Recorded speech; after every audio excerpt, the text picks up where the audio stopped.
Nacimiento del profeta Juan. Leemos la palabra en el nombre del Señor Jesucristo. Cuando a Elizabeth se le cumplió el tiempo de su alumbramiento, dio a luz un hijo. Señor, te damos gracias por la palabra que hemos iniciado hoy. Ha comenzado la predicación. Estamos listos, contentos, conformes, abiertos en el Espíritu para recibir la palabra de Dios. Oramos que bendiga nuestras vidas, que bendigas a nuestros vecinos, que puedan comprender tu palabra, que les abras el entendimiento y puedan, Señor, comprender la urgencia que hay de ser salvos, porque para ti nada es imposible y quieres bendecir sus vidas, sus familias, Señor. ¿Dicen amén? Bien, podemos entonces usar ese versículo como introducción, que cuando Elizabeth se le cumplió el tiempo de su alumbramiento, ¿qué podemos ver aquí? Las promesas de Dios se cumplen, y se cumplen en el tiempo de Dios, no antes y no después. No se cumplen cuando nosotros quisiéramos, no se cumplen cuando nosotros a veces anhelamos. Se cumplen en el tiempo de Dios. Dios prometió que en la semana 69 de la profecía de Daniel llegaría el Mesías. Y aquí estaba cerquita a cumplirse la semana 69 de la profecía de Daniel. Solo faltaban 30 años para el cumplimiento de esa profecía. Solo 30 años. Y justo cuando faltaban 30 años, nace entonces un profeta. El profeta anunciado por Malaquías. En el capítulo 4 y versículo 5 había dicho que vendría el Elías. Y esto era algo que representaba o que señalaba al ministerio de Juan el Bautista. Nosotros debemos tener paciencia en cuanto a las promesas de Dios. Él nos ha hecho promesas y las promesas se cumplirán. Él no se va a adelantar, pero tampoco se va a atrasar. Dios tiene muchas promesas para nosotros. En la adversidad perdemos la paciencia. En la adversidad nos desesperamos. En la adversidad perdemos la fe muchas veces. Y queremos que Dios haga las cosas como nosotros queremos. Y queremos que sucedan ya. Y que se hagan al estilo nuestro. Pero nuestro Dios tiene promesas que tienen un tiempo. Y se cumplirán en el tiempo que el Señor diga. Por tanto, si podemos hablar metafóricamente, ellos debían esperar a que el niño naciera, porque esa era la promesa. Nosotros debemos esperar a que el niño nazca. ¿Qué significa? Que esperemos el tiempo. Las mejores promesas, las más profundas y las que nos llevan a la eternidad, están escritas en la Biblia y apunta el apóstol Pedro en su primera epístola, capítulo 1, versículo 19, diciendo que las promesas de Dios son fieles, que la palabra profética más fiel y más segura es esta es la palabra profética más segura, y que hacemos bien en estar atentos a sus promesas, hasta que el día aclare y el lucero de la mañana alumbre en nuestros corazones. Hay promesas que se cumplirán, las más fieles, profundas y eternas, el día que el Señor regrese por nosotros. Y ahí veremos que nuestro cansancio se acabó, que la angustia se acabó, que las pesadillas de esta vida pasajera se acabaron. Todas las tristezas del cristiano se acabarán cuando el Señor busca a sus siervos, a su pueblo, cuando los lleva a su presencia. Y nosotros debemos simplemente esperar con paciencia. La vida trae calamidades, pruebas, dificultades, dolores, angustias, enfermedades, accidentes, muchas lágrimas. Esta semana supimos la triste noticia de la hija de un pastor que se descarrió, creo que es en Centroamérica, se descarrió, se fue a beber, le dijo a sus padres que no quería saber nada de la iglesia. Ella decía que de Dios sí y de la iglesia no, pero tampoco quería nada con Dios, porque se fue a beber, se fue a bailar, se fue a buscar sus novios y a hacer sus cosas, no sé cuántas cosas, no hablaremos más de la cuenta. Lo cierto es que viniendo con sus amigos de una fiesta, el automóvil se estrelló, contra algo se estrelló, y la joven perdió la vida, hija de un pastor, y parece que venía ebria en ese momento. Su mamá, en su discurso del cementerio, antes de ir al cementerio, dijo que daba gracias a Dios, por lo menos, por el tiempo que había compartido con su hija. Número 2, dijo también, aunque a veces nos duele la voluntad de Dios o lo que Dios permite, como ella dijo, tenemos que aceptar lo que Dios permita o lo que Dios haga. Ahora, ¿ustedes piensan que eso era lo que Dios quería? No. Pero nuestro Dios permitió una situación que no podemos explicar, porque la mayoría de los cristianos piensan que Dios está obligado a salvar a sus hijos. Cuidadito con pensar eso. Cuidadito con pensar que Dios está obligado a salvar a nuestros hijos. Dios no tiene esa obligación. Ella se descarrió, se fue a beber, se fue a blasfemar, a servirle al diablo, y se le acabó el tiempo. Pregunto, ¿puede pasar eso a cualquier cristiano? Sí, sí puede pasar. Por tanto, esperemos las promesas de Dios, pero esperémoslas con fidelidad. Las promesas de Dios son muy personales, más que familiares. A veces la gente piensa que todas las promesas de la Biblia son familiares. No, hay algunas promesas que son para la familia, pero hay promesas y la mayoría de ellas son muy personales. Entonces, en cuanto al nacimiento de Juan, veamos la alegría de la región, versículo 58. Y cuando oyeron los vecinos y los parientes que Dios había engrandecido para con ella su misericordia, se regocijaron con ella. Esto nos enseña varias cosas. Yo he señalado 3, pero usted puede en su estudio personal sacar mucho elemento allí favorable para su vida espiritual. Yo he sacado tres cosas especiales que quiero mostrárselas a ustedes. En primer lugar, que es bueno alegrarse y no tener envidia cuando vemos que Dios bendice a algún vecino.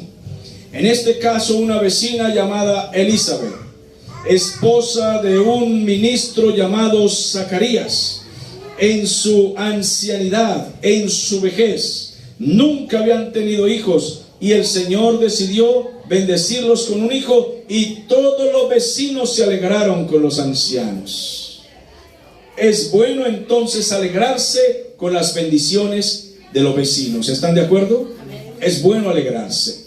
En segundo lugar, Elizabeth era vieja, total que esto fue un gran milagro. Y no solamente era vieja, sino era estéril.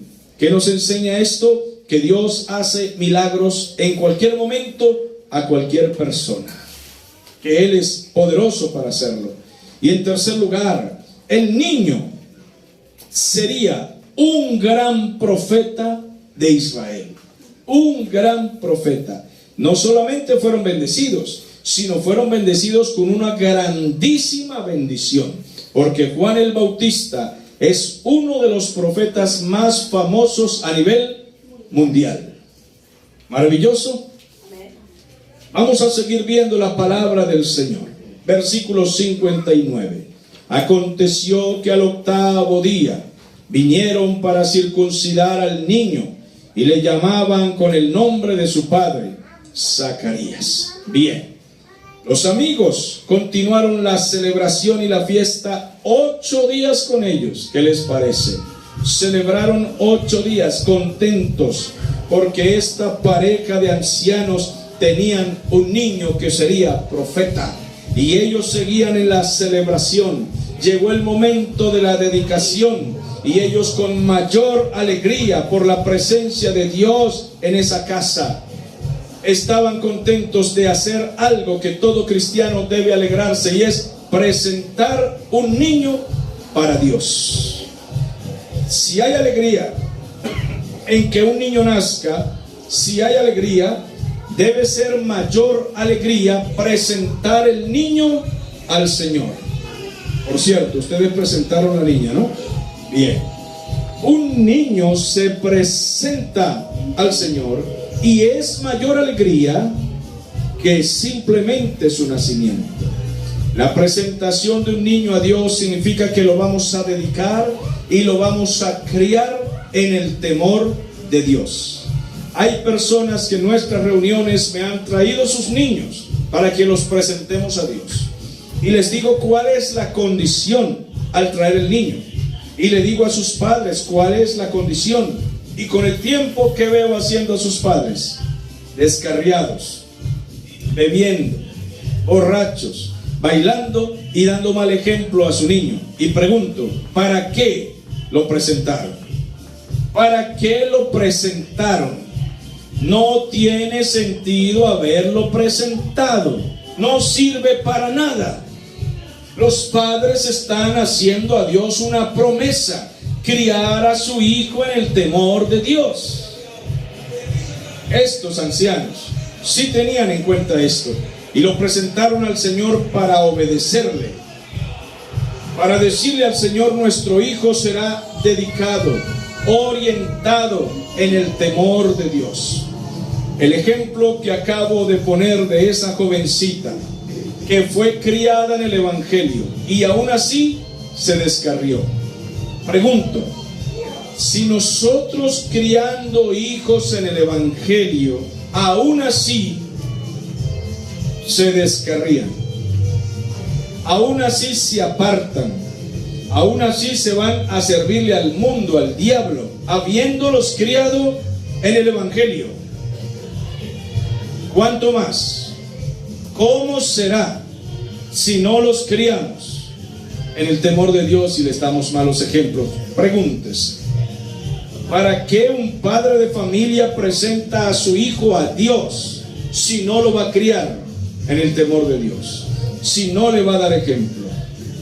Ahora bien, llegó entonces el momento de escoger un nombre, algo importante en Israel, especialmente para los que temen a Dios y los que temían a Dios en esos tiempos. Ellos no escogían un nombre a la suerte, no escogían un nombre como aquí.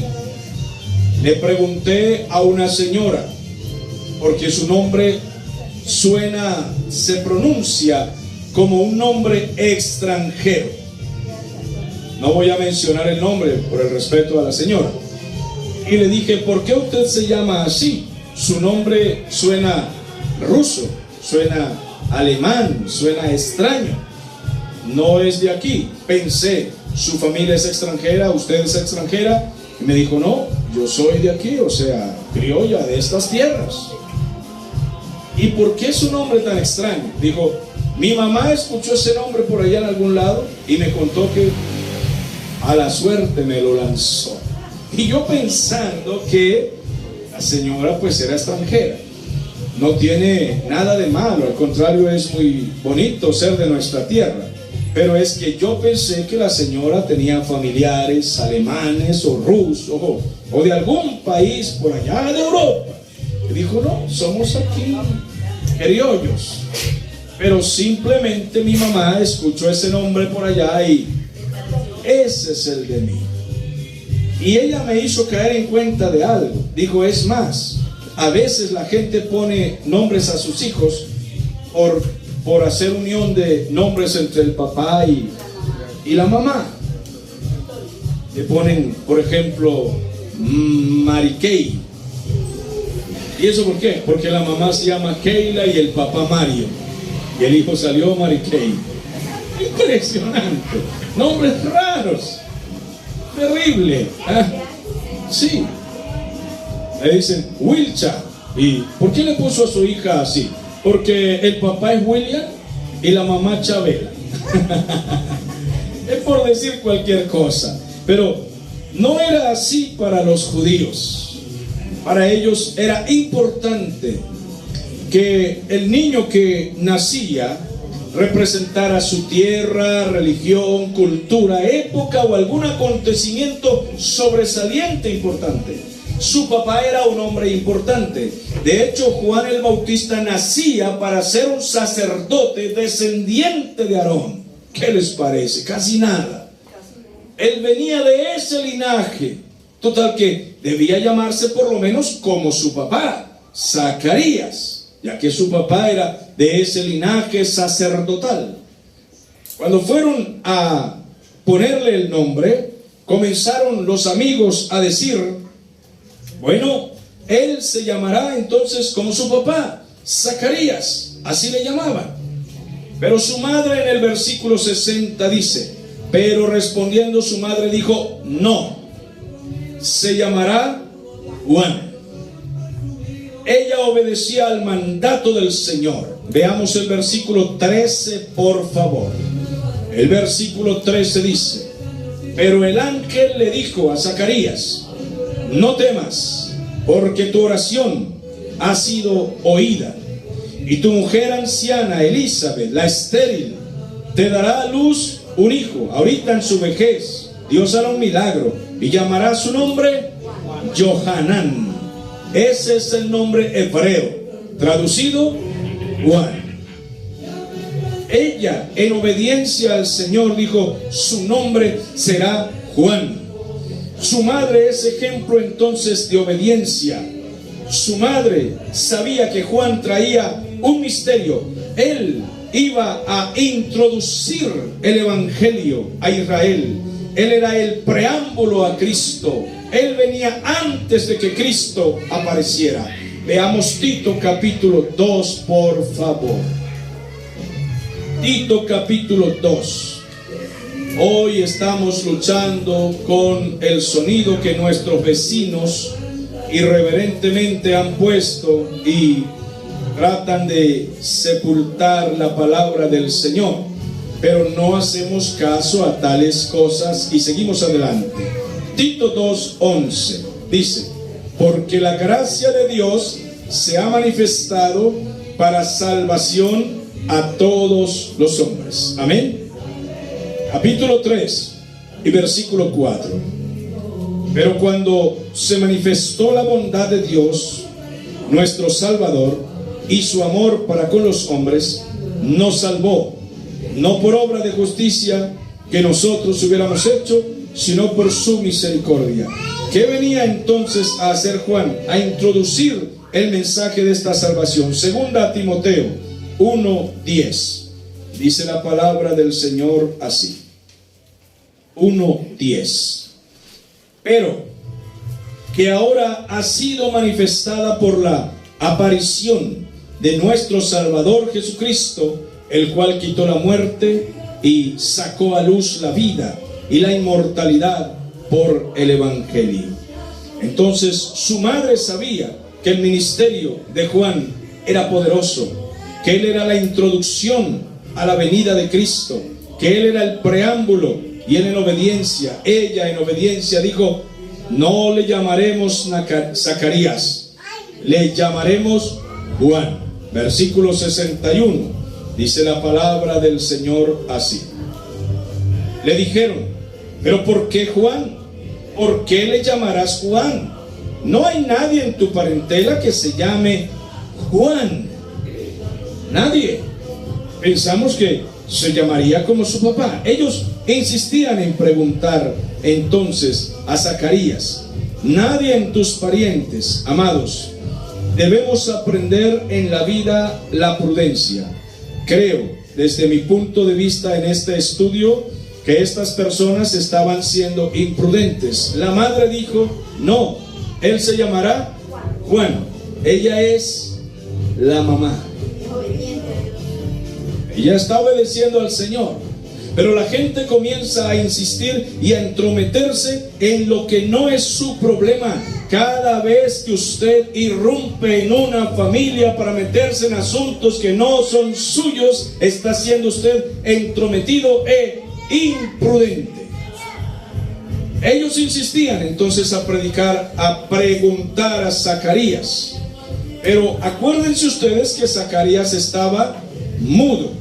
Por tanto, ellos vinieron por señas. No creyeron en la palabra de su mamá. Pregunto a las madres que están aquí. La madre del niño, frente a los extraños, ¿tiene peso su palabra o no tiene? ¿Debe tener peso o no tiene? ¿Los vecinos acaso pueden interrumpir en su familia y poner por el suelo una palabra suya cuando es justa? Cuando es un bien para su hijo, para su casa, nadie. Pero pregunto, ¿hay gente imprudente? ¿Y por qué a veces somos imprudentes? ¿Por qué usted ha sido imprudente? Diga, por entrometido, por meterme en lo que no es mi asunto. ¿Van aprendiendo? Lo que no es su asunto, no se vuelva a meter. No, ¿por qué le vas a llamar Juan? No hay nadie en la familia con ese nombre. No, así sea la mamá. Preguntaremos al papá. Es una falta de respeto. Es una imprudencia. Y van a preguntar al hombre que estaba mudo. Quieren que sea Zacarías quien hable.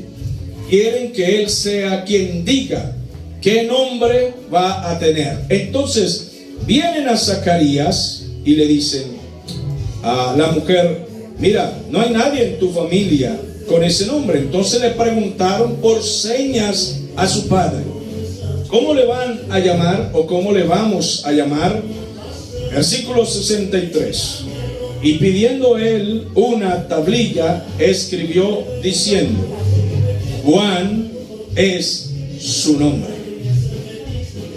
Y así se quedaron todos callados. Buenas lecciones para el que irrumpe en la paz de una casa. Juan es su nombre. Y él dijo esto porque eso es lo que el Señor les había dicho. No se llamará como su papá. Así le dé honor a su papá. Le daremos honor a Dios. Dios dijo que él se llamará Juan y que será un profeta. ¿Cuántos alaban al Señor por eso? Ahora, aquí Zacarías nos deja un mensaje muy claro. No podía hablar, pero podía escribir. Me detengo un momentico aquí para decirle a usted: habrá momentos en que usted no puede hablar por alguna razón, por el lugar donde lo tienen, porque se enferma, por lo que sea. Si usted no puede hablar, entonces predique escribiendo. Escriba cartas, escriba tratados. Y permítame decirle que no estoy haciendo un relleno con lo que estoy diciendo. Quiero que se acuerde si algo así llegara a suceder. ¿Van comprendiendo? Estoy impedido. Entonces no predico. Predique. ¿Cómo? Escriba. Escriba cartas, escriba tratados, escriba mensajes, escriba por las redes, pero siga predicando. Este es un mensaje para todos los cristianos. Zacarías no pudo hablar en el momento, pero escribió. Y ese pedacito debe hablarnos a nosotros. Pablo estuvo preso en la cárcel. No tenía WhatsApp. No podía llamar a sus amigos. No le permitían visitas. Pero hubo algo que le permitía la ley romana. ¿Qué le permitía? Enviar cartas. ¿Cómo son las cartas de un preso? Las cartas que se leen incluso en las redes. Las cartas, usted busca en las redes, no pierda mucho tiempo, pero sí puede buscar carta de un preso. ¿Y qué encuentra usted en la mayoría de las cartas de los presos?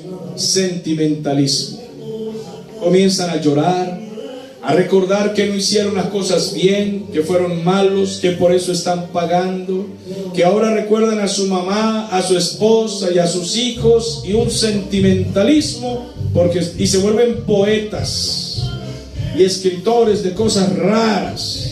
Cuando están en la cárcel comienzan a escribir poesías y a tratar. Otros estudian ciencias políticas. El apóstol Pablo escribió poderosísimas cartas estando preso, en prisión. Ejemplo para nosotros entonces, que si estamos impedidos de poder predicar, de poder reunirnos, entonces nosotros hagamos cartas y enviemos. Yo con respeto lo voy a decir, casi no compro trataditos de los que venden en las librerías, porque son muy largos y las letras demasiado pequeñas. Entonces me dedico a hacer mis propios tratados. Escribo, yo tengo hechos como 50 tratados, diferentes temas, siempre he escrito tratados, con una letra que se entienda, un mensaje que se entienda, porque nadie debe callarnos. Debemos ocupar las capacidades que tenemos. Pregunto, ¿saben ustedes escribir? ¿Saben escribir? Bien. Ahora les pregunto algo más fuerte y más serio. ¿Y ya durante su vida cristiana hizo su primer tratado y le sacó una copia? Ahí tienen. Ahí tienen. Como cuando un evangelista dice, es que estoy sin trabajo porque no me invitan a predicar y las calles están llenas de gente. Y las esquinas, los andenes, ahí están, vacíos. ¿Por falta de qué en esas esquinas? Evangelistas que prediquen la palabra. ¿Tendrá usted la capacidad de escribir un tratado? ¿Qué opinan? El mensaje de Zacarías fue: él se llamará Juan, porque así lo dijo el Señor, porque será un gran profeta. Y lo escribió. Lo escribió. Nosotros escribiendo podemos hacer muchas cosas. Cuando usted lee la biografía de hombres como Wycliffe, John Hus, Lutero, Calvino, Knox, Fox y todos estos hombres, encuentra que ellos todos escribieron literatura y la regalaron a los de la ciudad. Siempre escribir es un arma. Un paréntesis por causa de lo que hizo Zacarías allí, que pueda llamarnos a reflexión. Ahora, después de 9 meses de ser mudo, Zacarías recibe una grandísima bendición. Dios lo disciplinó, pero la disciplina de Dios nunca es para destrucción, siempre es ¿para qué? Para corrección y salvación. Siempre. Dios le quitó el habla y lo dejó mudo para castigarlo por su intrepidez, por ser intrépido, por atreverse a contestarle así al ángel. ¿Qué prueba me das tú de que eso va a ser así? El ángel le dijo: yo vengo de la presencia de Dios, no vine a jugar. Por tanto, verás que se cumplirá, pero mientras tanto quedarás mudo hasta el día en que se cumpla. Y hasta este día el Señor lo tuvo bajo disciplina. No nos gustaría una disciplina así, ¿verdad? Bueno, el Señor ese día le devolvió el habla. Versículo 64. Al momento fue abierta su boca y suelta su lengua, y habló bendiciendo a Dios. Las primeras palabras que salieron de la boca de Zacarías cuando pudo hablar fue bendecir a Dios. Permítame decirle unas 3 cosas. Cuando llegamos a Cristo, lo primero que aprendemos es a alabar a Dios, ¿sí o no? A decir gloria a Dios, a decir aleluya, a bendecir al Señor. Es lo primero que aprendemos. Cuando nosotros dormimos en la noche, para los que no hablan dormidos, pasan 8, 9, 10 horas sin hablar. Algunos lamentablemente hablamos dormidos, no sé por qué. De noche uno está soñando y comienza a hablar, no sé por qué.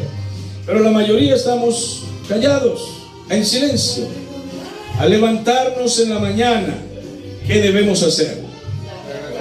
Alabar a Dios. Pero me consta, he conocido gente que se levanta en la mañana y ya están amargados, ya se paran bravos, se acuerdan del problema de anoche o se inventan uno cuando se levantan. Zacarías, cuando le fue de vuelta el habla, lo primero que hizo fue alabar a Dios.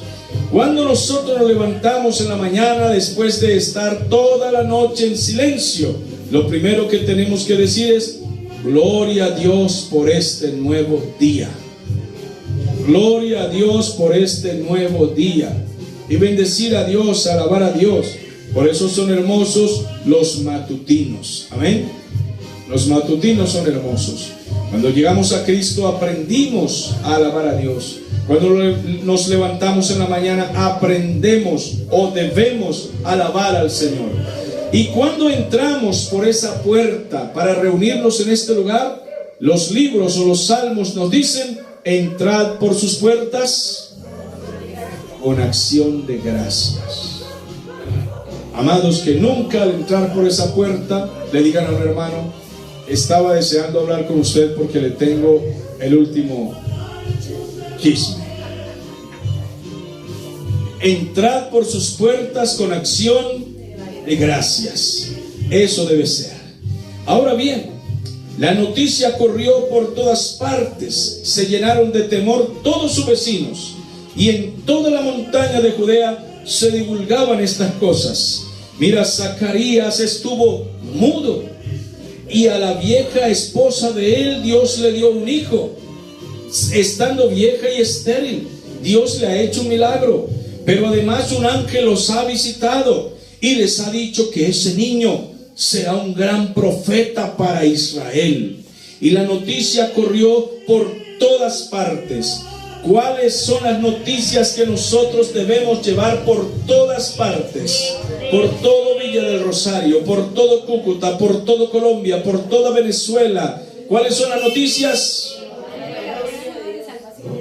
Cuando usted escuche una calumnia, una crítica, algo que desmejore a un vecindario, a una familia, algo que no vaya a edificar a nadie, el chisme del barrio, que hizo la vecina aquí, la de allá aquí, la otra allá, y no sea su problema, no lleve la noticia. No es su asunto. No es su asunto. Y no estoy hablando de un delito, que obviamente que eso sería otra cosa diferente. Estoy hablando de problemas que tienen las familias de su vecindario, que todas tienen, porque tienen defectos y pecados. ¿Los tienen o no los tienen? Pero no son su problema.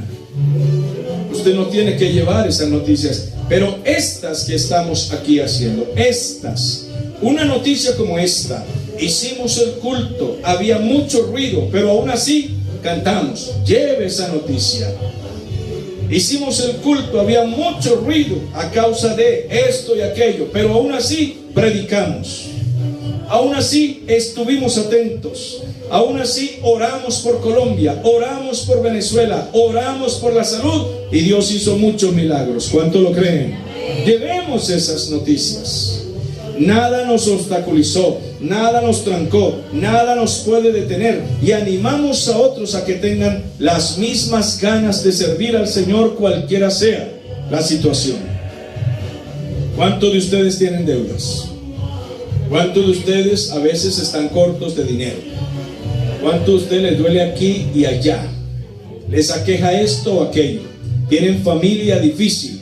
¿Cierto que sí? Todos. Y aún así estamos aquí adorando a Dios y estamos recibiendo respuestas de Dios. Y eso es lo que le decimos a la gente. Tenemos problemas, tenemos deudas, circunstancias difíciles, problemas de familia, problemas de hogar, problemas con los hijos. Todos tenemos algo que nos aqueja. Aún así nos reunimos, ensayamos, cantamos, predicamos, leemos los textos bíblicos, estudiamos el Evangelio. Esas noticias debemos darlas a otros. Atesoremos en el corazón todas las experiencias maravillosas que el Señor nos permite vivir. Vea lo que dice el 66. Y todos aquellos que oían esas palabras, las guardaban ¿dónde? En su corazón. ¿Y qué decían? ¿Quién pues será este niño? Y la mano del Señor estaba con él. Voy a la recta final. Primero, atesoremos en nuestro corazón todo lo hermoso que Dios haga. Desechemos de nuestro corazón todo lo triste que nos haga daño. ¿Vamos aprendiendo? Todo lo triste que nos haga daño, deséchelo, olvídelo. Hay gente que comienza a contar los problemas de hace 10 años atrás y duran ahí 2 horas hablando del tema, y uno lo ve a la persona pero sangrando y le pregunta: ¿y cuándo fue eso? Y dice: no, eso pues fue hace 10 años. No, y todavía con aquello, todavía con esa lanza oxidada. Amados, desechemos de nuestro corazón todo lo que nos haga daño, pero atesoremos en el corazón las buenas experiencias, las maravillas y todo lo hermoso, y que esas noticias corran. Este pasaje termina diciendo que la mano del Señor estaba con Juan el Bautista. Esto significa respaldo de Dios hacia Juan. Juan era un hombre de Dios y tenía el respaldo de Dios. Nadie se sienta apocado si usted es un hijo de Dios salvado. Pregunto: ¿cuántos fueron redimidos? ¿Cuántos saben que fueron llamados? ¿Cuántos creen que tienen el Espíritu Santo? ¿Cuántos anhelan ser buenos hijos? Entonces sepa que usted tiene el respaldo de Dios. Algunos van por ahí como si fueran el fracaso total. Tiene que ser que son muy desobedientes, tiene que ser que son muy rebeldes, tiene que ser que su boca expulsa cangrejos y alacranes envenenados, para que camine por ahí como que usted es tan poca cosa. Debe ser que usted es muy mala gente para que ande así. Si usted tiene al Señor, procura obedecerle, expresa palabra de Dios, en la dificultad glorifica al Señor, entonces camine como un respaldado por Dios. Siéntase respaldado, créase respaldado, vaya por la calle como un respaldado de Dios, haga sus cosas como respaldado de Dios. Esta teología que predica esa secta de la prosperidad ha hecho mucho daño. A los cristianos que no conocen la palabra les ha hecho daño, porque ellos hablan que el respaldo de Dios está en el bolsillo, en la economía y en la superabundancia. Y los cristianos que no tienen una casa de 2 pisos, que no tienen carros lujosos y mucho dinero en el banco, llegan a sentirse apocados y sin respaldo porque creen que ese es el respaldo de Dios. Pregunto: ¿solamente tener mucho dinero es el respaldo de Dios? El respaldo de Dios se manifiesta en gracia, en poder, en capacidades espirituales que los naturales no entienden. Porque el hombre natural no percibe las cosas que son del Espíritu porque no las puede entender. Él no puede recibirlas, no puede sostenerse en ellas. Un hombre sin Dios, sin Cristo, sin el Espíritu Santo puede cantar canciones cristianas, pero de nada sirven porque no tiene el poder del Espíritu Santo. Los cristianos pueden predicar, pueden cantar, pueden evangelizar el mundo, pueden orar por los enfermos, echar demonios y hacer toda la obra que Cristo mandó, porque están llenos del respaldo de Dios. ¿Van comprendiendo eso? Eso quiero que ustedes vean. Dice la palabra aquí, dice: y la mano del Señor estaba con él. Repítalo conmigo: Y la mano del Señor estaba con él. Ahora quiero que lo haga así. Y la mano del Señor estaba con él. Eso es correcto. ¿Van aprendiendo? No van a salir hoy igual que otros días atrás. La mano del Señor está. No se va a ir usted de aquí hacia allá, donde vaya. El Señor estaba con Juan el Bautista y yo, pues. La mano del Señor estaba con él, está conmigo. ¿Sí lo creen? El respaldo de Dios es algo importante, es algo clave. Les pregunté esta mañana allá visitando a los presos en la cárcel, después que les prediqué, les dije así, mirándolos a la cara a los presos: ¿se siente aquí el respaldo de Dios a este servidor que les habla? Y todos en coro: amén, amén, en coro. Y con aquel respeto y atentos y en silencio, sin chistar nada, mientras les hablaba la palabra.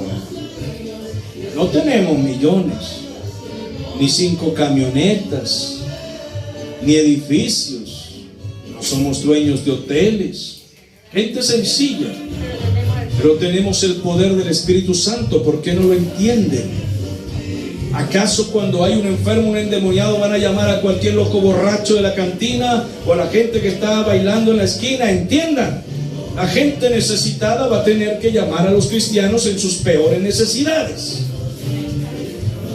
¿Cuántas veces ya no nos ha pasado que se le manifiestan los demonios a alguien y la gente busquen a los hermanos porque ellos son los que oran por los enfermos y los endemoniados? Ah, ahora sí se acuerdan de los hermanitos, pues allá tenemos que ir a ayudarlos, a auxiliarlos. Porque la Biblia declara con quienes está el respaldo de Dios.